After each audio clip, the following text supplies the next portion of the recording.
বাসমতি ছাড়া অন্য সব ধরনের চাল রপ্তানিতে নতুন শর্ত আরোপ করেছে ভারত।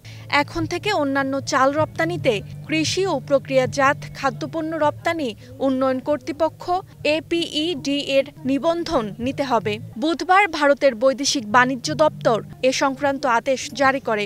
নতুন শর্ত অনুযায়ী APED এর সঙ্গে চুক্তি নিবন্ধনের পরেই রপ্তানি করা যাবে সাধারণ চাল। বিশ্বের অন্যতম শীর্ষ রপ্তানিকারক দেশ ভারত। দেশটির চালের মজুত গত বছরের তুলনায় 14% বেড়ে ইতিহাসের সর্বোচ্চ পর্যায়ে পৌঁছেছে। তাছাড়া চলতি অর্থ বছরের এপ্রিল থেকে অগাস্ট সময়ে দেশটি সাধারণ চাল রপ্তানি থেকে আয় করেছে $470 কোটি। কিন্তু অতিবৃষ্টি ও বন্যায় পাঞ্জাব, হরিয়ানা, পশ্চিমবঙ্গ সহ কয়েকটি রাজ্যে ফসলের ক্ষতির খবরে নতুন শর্ত আরোপ করল নয়াদিল্লি। বিশ্ববাজারে 40% চাল রপ্তানি করে ভারত। তাই দেশটির নতুন সিদ্ধান্ত আন্তর্জাতিক বাজারে চালের দামের উপর প্রভাব ফেলতে পারে বলে ধারণা করা হচ্ছে। বাংলাদেশের চাল আমদানির অন্যতম উৎস ভারত। ফলে নতুন শর্তে বাংলাদেশের আমদানিতেও প্রভাব পড়তে পারে বলে মনে করছেন বিশ্লেষকরা।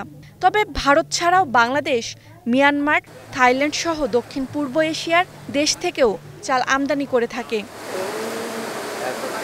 Roksana Rimi, star news.